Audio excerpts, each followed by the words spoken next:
El Señor esté con ustedes. Y con tu espíritu. Lectura del Santo Evangelio según San Marcos. Gloria a ti, Señor. En aquel tiempo, Jesús atravesó de nuevo en barca a la otra orilla.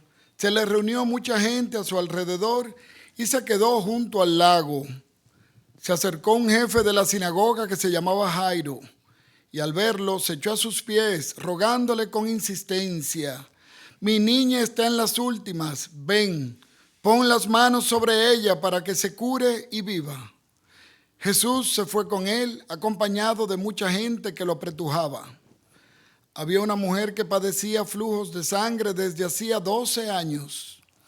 Muchos médicos la habían sometido a toda clase de tratamientos y se había gastado en eso toda su fortuna, pero en vez de mejorar, se había puesto peor. Oyó hablar de Jesús y acercándose por detrás entre la gente, le tocó el manto, pensando que con solo tocarle el vestido curaría.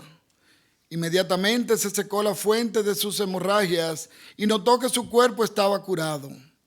Jesús, notando que había salido fuerza de él, se volvió enseguida en medio de la gente preguntando: ¿quién me ha tocado el manto? Los discípulos le contestaron: ¿ves cómo te apretuja la gente y preguntas quién me ha tocado? Él seguía mirando alrededor para ver quién había sido. La mujer se acercó asustada y temblorosa. Al comprender lo que había pasado, se le echó a los pies y le confesó todo. Él le dijo: hija, tu fe te ha curado. Vete en paz y con salud. Todavía estaba hablando cuando llegaron de casa del jefe de la sinagoga para decirle: tu hija se ha muerto. ¿Para qué molestar más al maestro? Jesús alcanzó a oír lo que hablaban y le dijo al jefe de la sinagoga: no temas, basta que tengas fe. No permitió que lo acompañara nadie más que Pedro, Santiago y Juan, el hermano de Santiago. Llegaron a casa del jefe de la sinagoga y encontró el alboroto de los que lloraban y se lamentaban a gritos. Entró y les dijo: ¿qué estrépito y qué lloro son estos? La niña no está muerta, está dormida. Se reían de él, pero él los echó fuera a todos y con el padre y la madre de la niña y sus acompañantes entró donde estaba la niña, la cogió de la mano y le dijo: Talita cumi, que significa contigo hablo, niña, levántate. La niña se puso en pie inmediatamente y echó a andar. Tenía 12 años y se quedaron viendo visiones. Les insistió en que nadie se enterase y les dijo que dieran de comer a la niña. Palabra del Señor. Gloria a ti, Señor Jesús.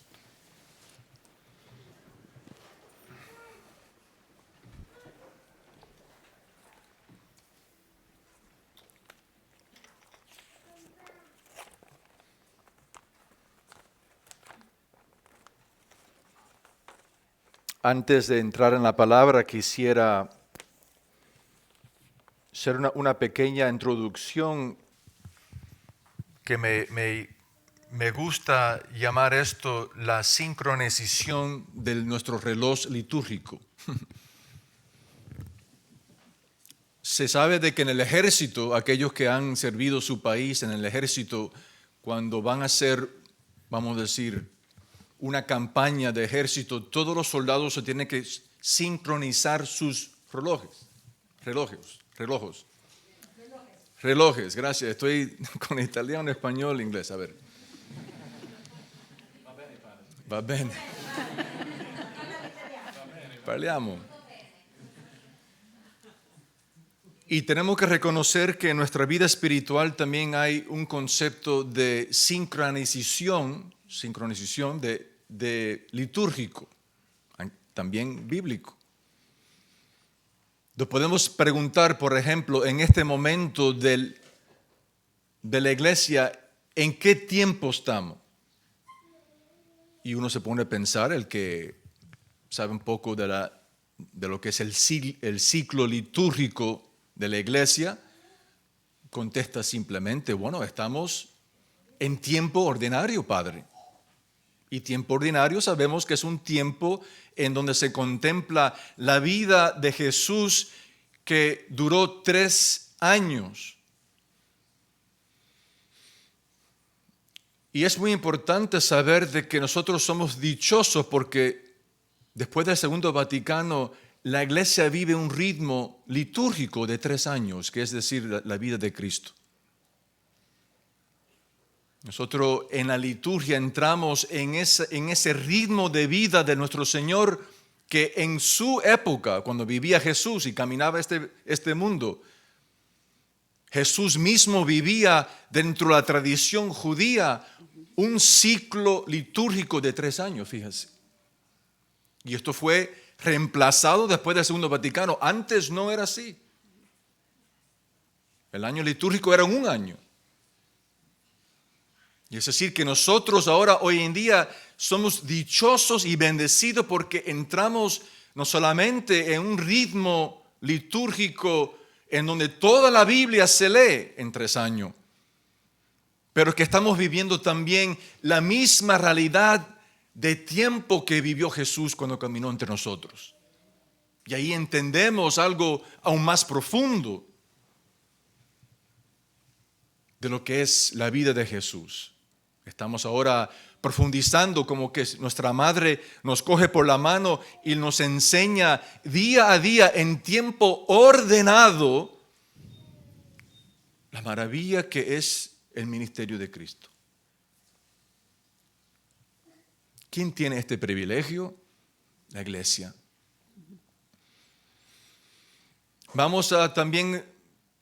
Sabemos también de que alguien puede decir, bueno, también estamos en el año segundo, A, B, C, estamos en el año B, Padre. Y el año B sabemos que es el año de Marco. Es decir, que estamos viviendo con el corazón de la Iglesia ahora en el segundo año que la Iglesia contempla la vida de Jesús a través del Evangelio de Marco, y Marco fue secretario de Pedro. Es decir, que estamos viendo la vida de Jesús a través de los ojos de Pedro. ¡Qué interesante! ¡Qué maravilla! Y sabemos que también hay 2 ciclos, el par y el impar. Gracias. Y que en la tradición judía, siempre en la Biblia se sabe que muchas veces hay 2 historias. Por ejemplo, sabemos que hay 2 historias de la creación, capítulo 1, capítulo 2, y de que en la tradición rabínica, en la tradición judía, se sabía y enseñaban de que toda nuestra experiencia de vida se ve a través de 2 ojos, y por eso hay muchas veces 2 perspectivas de las cosas. Es decir, que aún nosotros estamos bendecidos porque vivimos esas 2 perspectivas de nuestros ojos que Dios nos dio 2 ojos. Tenemos la perspectiva completa, se puede decir, litúrgica en el corazón de la Iglesia. Todo esto como una preparación para saber, tenemos que saber bien la conciencia de la Iglesia litúrgica. Y tenemos que saber la conciencia de la Iglesia bíblica. Cuando uno vive estas grandes realidades, la vida se te cambia. Porque ya tú no estás viviendo en un tiempo cronológico, tú estás viviendo en un tiempo litúrgico en donde tú entras en la memoria de la Iglesia. Porque lo que estamos haciendo en esta liturgia es entrar en la memoria de la Iglesia, que es el cuerpo de Cristo. Es decir, estamos entrando en la memoria de Cristo mismo. Y la memoria para un ser humano, una persona, es la continuidad de vida.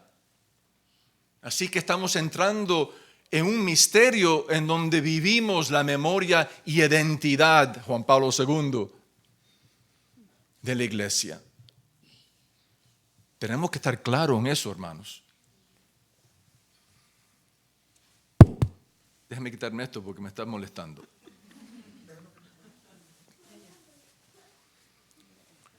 Me pueden escuchar bien, ¿no? ¿O hay problema quitarme eso? No, no hay problema. Vamos a pensar las cosas bien porque tenemos que profundizar en dónde estamos. La iglesia hoy en día tiene que profundizar, yo diría que de una manera que no era tan necesaria como hoy en día para profundizar en dónde estamos. Incluso la primera pregunta de Dios a la humanidad en el jardín después del pecado es: ¿en dónde estás? ¿Y en dónde estaban nuestros padres, Adán y Eva? Se estaban escondiendo de su padre. Porque tenían miedo. Fíjate qué importante saber la conciencia bíblica de la iglesia en donde todas estas conexiones están conectando. En italiano dice un gancho, en español también, un gancho. La Biblia, cuando se conoce y cuando se vive, hay ganchos, así como la memoria tuya. Tú escuchas una canción por la radio y te recuerda cuando fuiste pues, en high school, que te fuiste al prom. Te recuerdas cuando escuchas la canción: esa fue la primera vez que yo bailé pues, con una persona de una canción slow dance, como dicen en inglés. Entonces, esas memorias son ganchos de nuestra vida. Y la Biblia nos da ganchos también porque estamos viviendo esta memoria de Cristo. Y entre más conocemos la palabra, más vivimos la vida de Cristo. Qué maravilla, y todavía ni he tocado ni he tocado la lectura. Pero vamos para allá porque vamos a entrar en un misterio. La lectura siempre es un misterio. Proclamamos ese misterio en unos momentos de la Santa Misa, Mysterium Fidei, el misterio de la fe de la iglesia. Vamos a comenzar con el Evangelio porque hay tanto ahí. Bueno, pues se puede hacer, yo siempre digo, un retiro. Queridos hermanos, cuando uno lee la Biblia con detalles, se te abre un mundo. No se puede leer la Biblia así por leer algo de literatura. Hay que leer la Biblia, como dicen los rabinos, palabra y letra por letra, porque si la lees así vas a encontrar un mundo, te lo prometo. Y si uno comienza a leer el Evangelio, por ejemplo, de hoy, primero que todo me dice que Jesús regresa de la otra orilla y inmediatamente estoy curioso, ¿qué es lo que pasó en la otra orilla? ¿De dónde venía Jesús cuando se encuentra con Jairo? Venía de encontrarse con el hombre endemoniado que lo que tenía dentro era legión. ¿Saben la historia? Pero lo más importante para conocer lo que pasa en nuestro Evangelio hoy es recordarte y leer cómo dejó Jesús al hombre que tenía tantos demonios. Y si leemos un poquito más antes en la Biblia, sabemos de que Jesús deja el hombre vestido porque estaba desnudo. Y ahí me dice tanto, hermanos. Jesús lo deja vestido, sentado tranquilo, y dice la Biblia, de una santa o una sana memoria. Estaba en su bien pensamiento. Lo había revestido Jesús. Qué interesante. Porque lo que leemos hoy con la señora que tiene la hemorragia es que le tocó su vestimento. manto. En español son diferentes lenguas, pero en griego es una sola palabra. Y esa misma palabra lo usa Pedro o Marco cuando nos describe que Jesús en la transfiguración tenía un vestimento radiante con luz. Es decir, que la mujer estaba tratando de acercarse a Jesús para tocar su vestimento de luz, que significa gloria, que significa amor. Y cuando lo toca, ¿qué sucede? Se derrama la luz y ilumina al alma y el ser de la mujer. Es como, vamos a decir, como se enchufla una vez, tú sabes que hay electricidad, ¿no? Y esa electricidad corre a través de cables.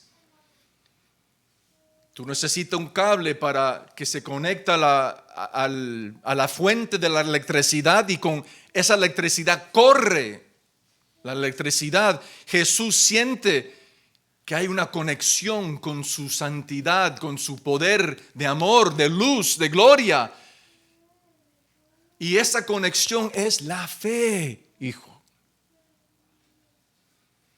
Fíjate que le dice, todo el tema es sobre fe de nuestro evangelio.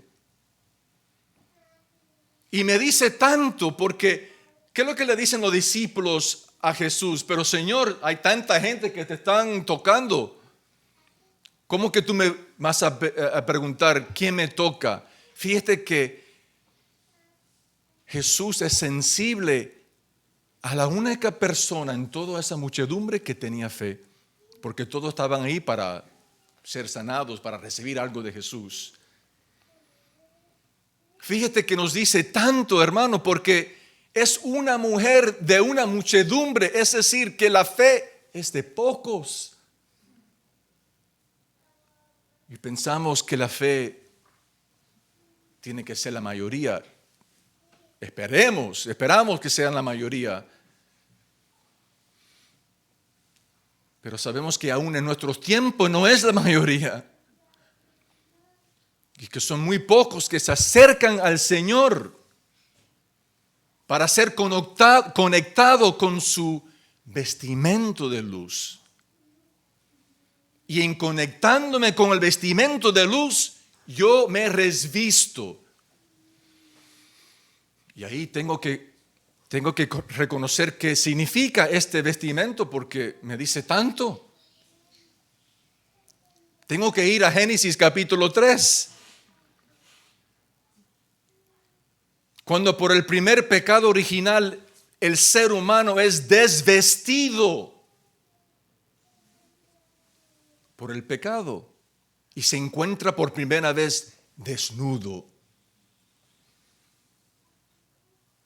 Jesús viene para revestirnos, hermanos. Y de eso lo recordamos cada vez que vamos a un bautismo. ¿Qué es lo que se pone el bebé del bautismo? Se pone un vestido inmaculado, blanco, que significa otra cosa, no un vestido de blanco, significa un vestimento de luz. Porque estamos revestidos de gloria. Qué maravilla cuando uno hace estos ganchos. Cuando uno conoce su fe para poder entender los ganchos.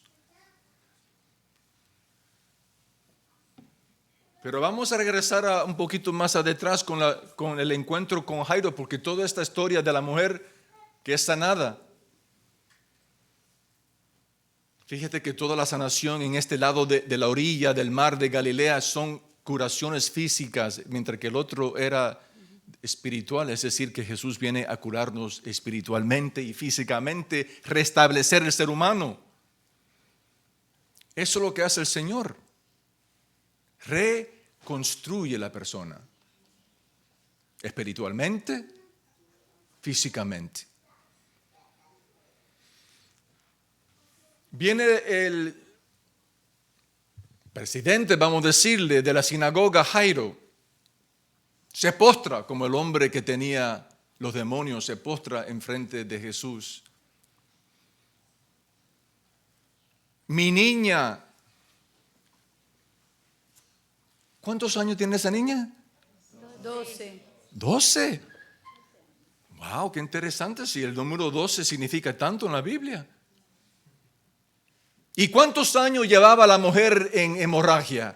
12. 12. Oye, ¿esto es coincidencia? ¿O me quiere decir a mí algo la palabra? Porque 12 es un tiempo completo, 12 meses en el año. 12 patriarcas, 12 apóstoles. 12 es un tiempo completo de tiempo del universo, del cosmos. Me dice que Jesús lo que está haciendo es no solamente restableciendo el ser humano, pero toda la creación.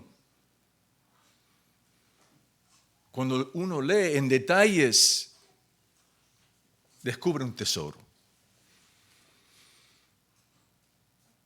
¿Qué más?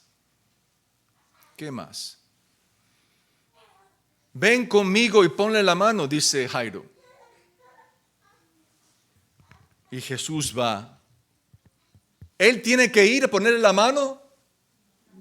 No, si leímos ayer que desde lejos curó el siervo del centurión. Lo quiso y fue. Porque lo que dice la palabra es, como en unos minutos en esta Santa Misa, el sacerdote va a hablar en las palabras mismas de Jesús, en persona de Cristo Jesús, y lo que habla Jesús es mi cuerpo y sangre, alma y divinidad. Fíjate la importancia de conocer lo que es la voluntad de Dios. Y que nuestra voluntad tiene que ajustarse, estar en armonía con la voluntad de Dios para entonces poder ver y experimentar milagros. Jesús se va a la casa de Jairo porque lo quiso hacer así. ¿Y qué es lo que se encuentra el Señor en camino? Una persona que le dice a Jairo y los que estaban con Jesús, olvídate, ya está muerta. ¿Y qué es lo que le dice el Señor? Tenga fe. No le escuche a la voz del mundo. Tenga fe como la mujer tuvo fe. Y aunque no se podía acercar a Jesús, aunque había una barrera, aunque tuvo que arriesgar a esa mujer porque ella tú sabes que ella sabía que si tocaba al rabino lo iba a hacer impuro y que ese rabino se tenía que hacer una práctica, un ritual de pureza. Pero ella sabía que esto no solamente es un rabino cualquiera. Y que en vez de ella contaminar a Jesús, se iba a limpiar por el poder de Jesús. Esa es la fe que necesita el pueblo de Dios para ver milagros. Hay una canción muy linda que canta, que se usó para una película de la vida de Moisés. Si quieres ver milagro, tienes que creer un poquito.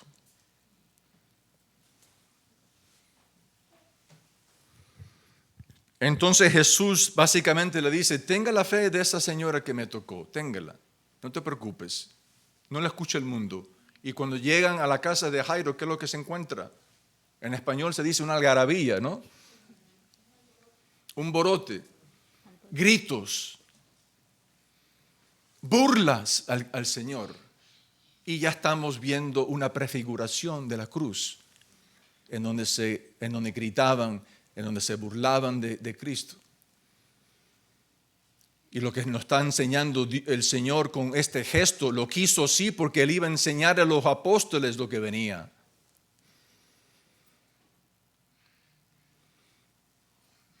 Entran, ¿y quién entra en ese salón, en ese cuarto? ¿Los que estaban gritando, los que no tenían fe? No. El Señor deja entrar en el misterio a aquellos que creen en Él. Y fíjate que los padres, porque la niña es salvada por la fe de los padres, otra lección bautismal, qué increíble. Entra ese pequeño grupo y ahí se hace el milagro. Le toca la mano, la levanta y le dice unas palabras muy significativas en arameo, Telita cum. Niña, levántate. En arameo, talita también quiere decir ovejita. Y le dice, ovejita, levántate.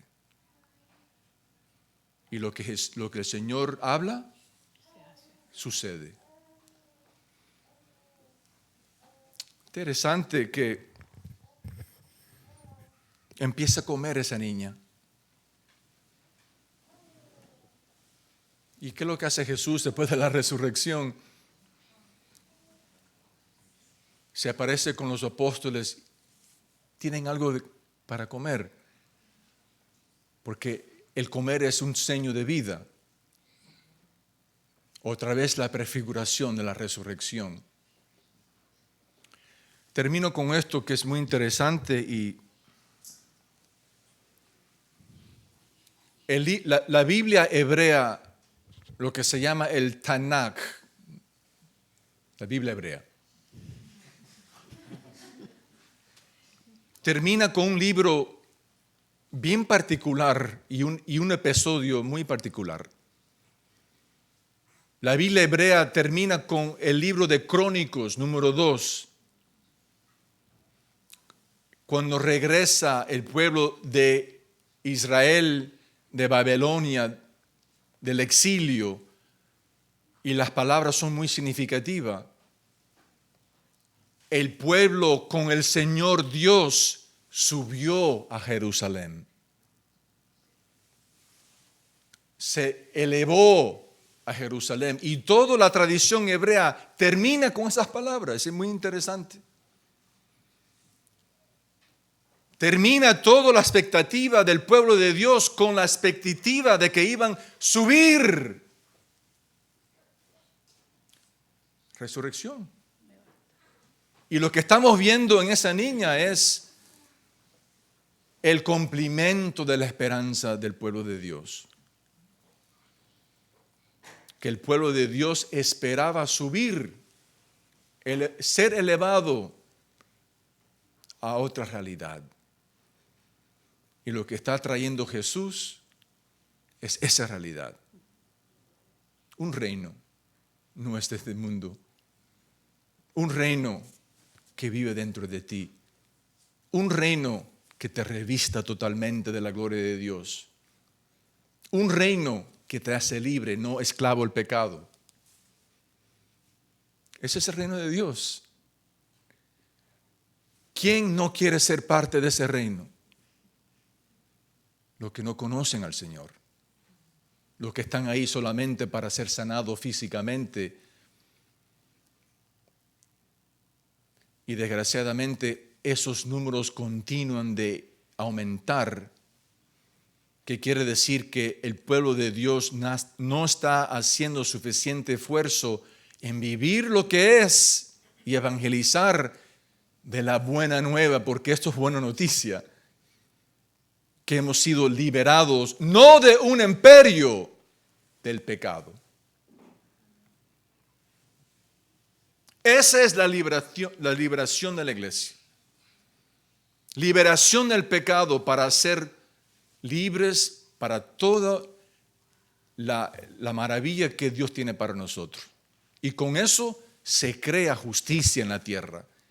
Con eso se crea igualdad, porque la segunda lectura de hoy, cuando unos se dan, unos a otros se ayudan, hay pues un pueblo en donde existe la igualdad. Esa es nuestra historia, hermanos, esa es nuestra memoria y ese es nuestro futuro. Lo que proclamamos en esta Santa Eucaristía. continuando la memoria de Dios en nuestras vidas. Memoria y identidad. Se habla mucho de identidad hoy. Tenemos que reconstruir y recapacitar la identidad de un cristiano discípulo de Cristo, el único que ha resucitado entre los muertos. Amén y aleluya. Amén.